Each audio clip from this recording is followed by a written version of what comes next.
Hello to class 11, and class 11 will be finishing our lesson number 4 today, and the topic for today is your regional and global economic groups. So we are reading regional and global economic grouping. Global economic grouping. So under this, yesterday we did was SARC and today we'll be doing Asian. So ASEAN, ASEAN, Asian.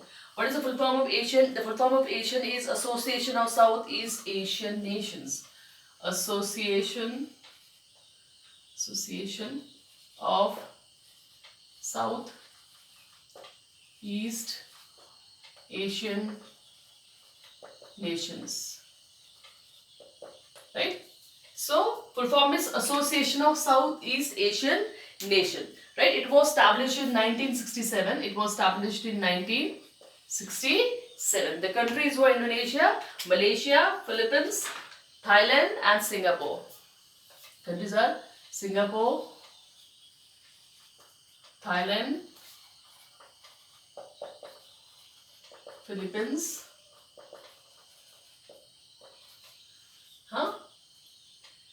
Philippines, Malaysia and Indonesia.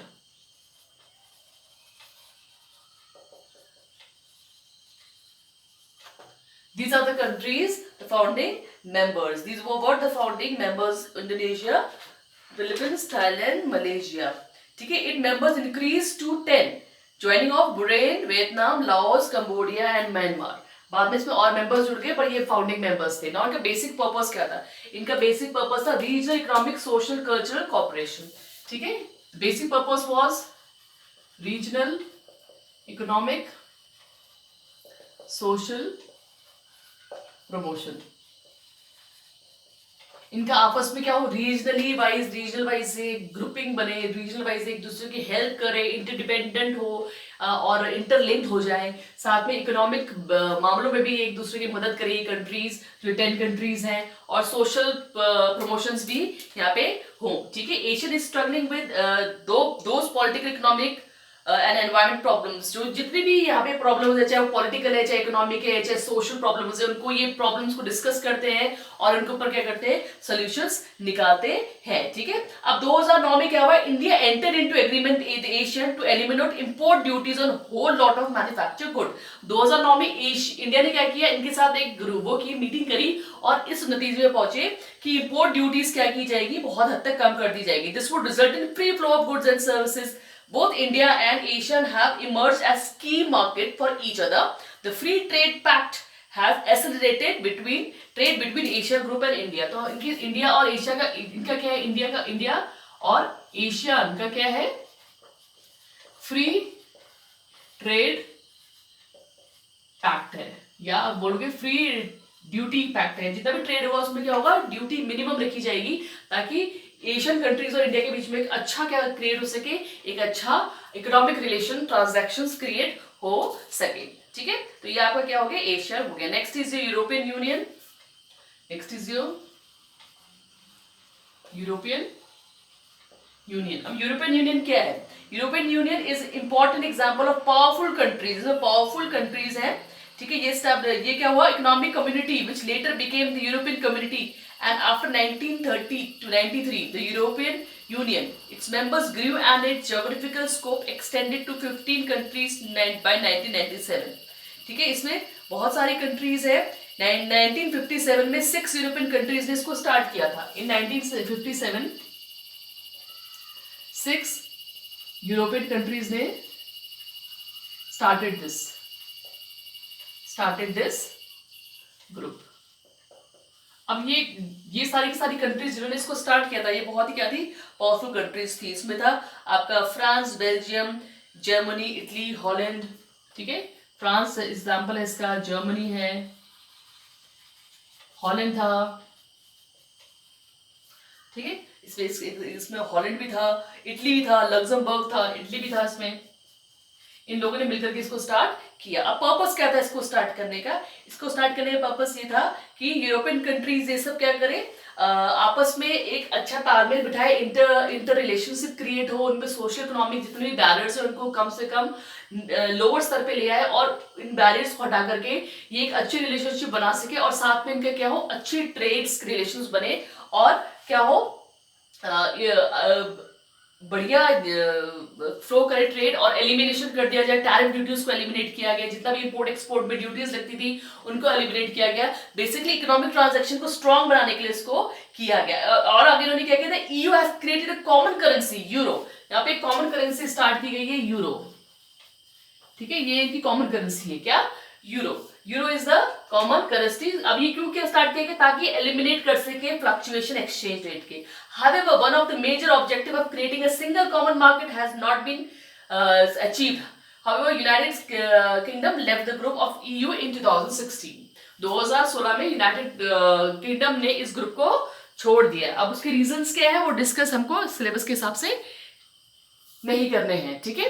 तो ये हुआ आपका किसका, European union का। पर ये European union की जितनी भी कंट्रीज के बारे में अगर बात करें तो ये जो ग्रुप है ये बहुत ही स्ट्रॉन्ग कंट्रीज का ग्रुप है और ये भी बेसिकली इसलिए बनाया गया ताकि क्या कर सके, मेंबर कंट्रीज के बीच में एक बहुत ही स्ट्रॉन्ग रिलेशन, ट्रेड रिलेशंस हो सके। Next is group of 8 countries. अब ये क्या है, ग्रुप ऑफ 8 कंट्रीज के बारे में पढ़ेंगे, G8।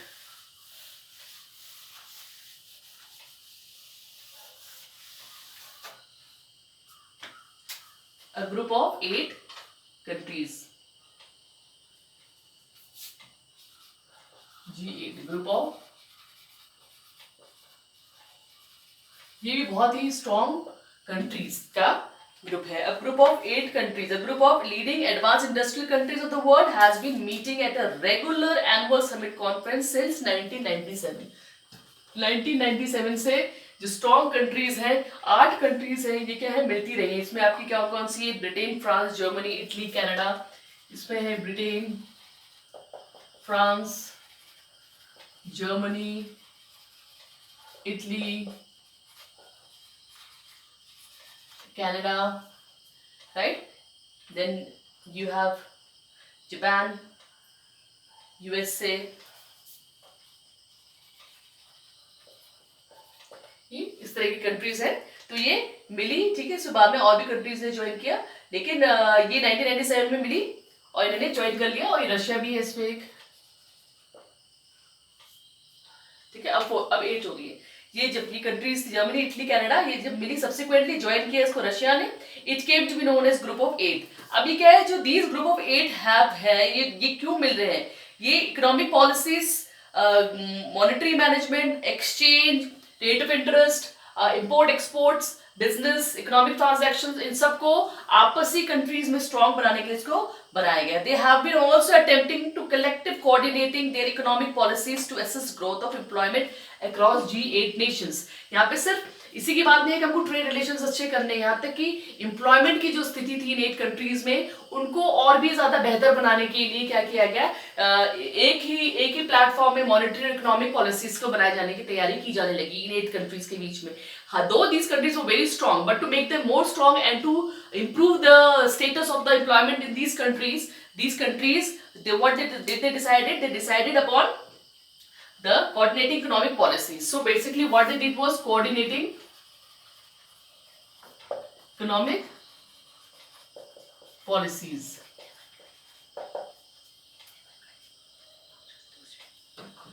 Coordinating economic what? Policies, right? They have focused their attention on question of economic, ecological and social security. यहाँ पे सिर्फ इसकी बात नहीं है कि भाई इकोनॉमिक कंडीशंस को इम्प्रूव करना है, यहाँ तक कि इकोलॉजी या एनवायरनमेंट के बारे में बात करें तो उसको इम्प्रूव करना, and apart from that social security, ठीक है। और पॉलिटिकल स्पेयर्स को भी यहाँ पे ध्यान में रखा गया कि जो पॉलिटिक्स वाइज देखा जाए तो चीजें पॉलिटिकली क्या हो, इम्प्रूव हो, इनको भी इन G8 नेशंस में ध्यान रखा गया।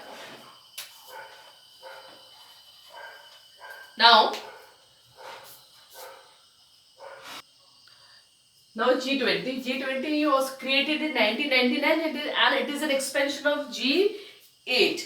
ठीक है, G8 का एक्सपेंशन है and it is a forum similar to G8 और जो इसके ऑब्जेक्टिव्स है जो फोरम है it is just exactly similar to G8। बस यही है कि इसमें और भी कंट्रीज होगी जिसमें साउथ एशिया हो गया, ब्राजील हो गया, आपका अफ्रीका इज देयर, ठीक है, इस तरह की कंट्रीज इसमें है। However most of the state of the world including the poorest are still excluded from the affairs of G8, ठीक है, लेकिन जो पुअर कंट्रीज है उनको अभी भी क्या किया गया, बाहर रखा गया है, ठीक है।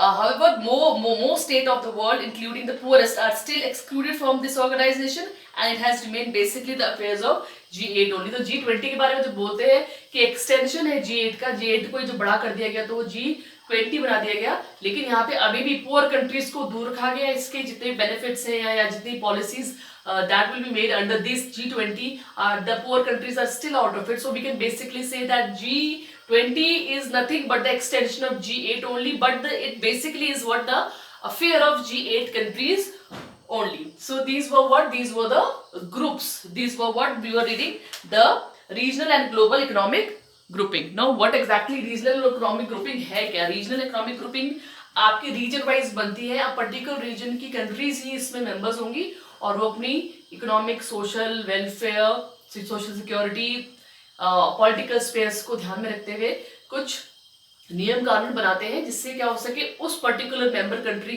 को और उस पर्टिकुलर एरिया को क्या हो सके, बेनिफिट हो सके, ठीक है। तो mid-20s में there has been a notable surge of interest and activities in both region and regionalism.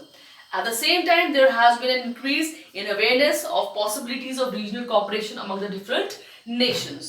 Right? This has led to a number of regional organizations which we have read. So out of this was SAARC, then ASEAN was there, then G8 was there, G20 was there.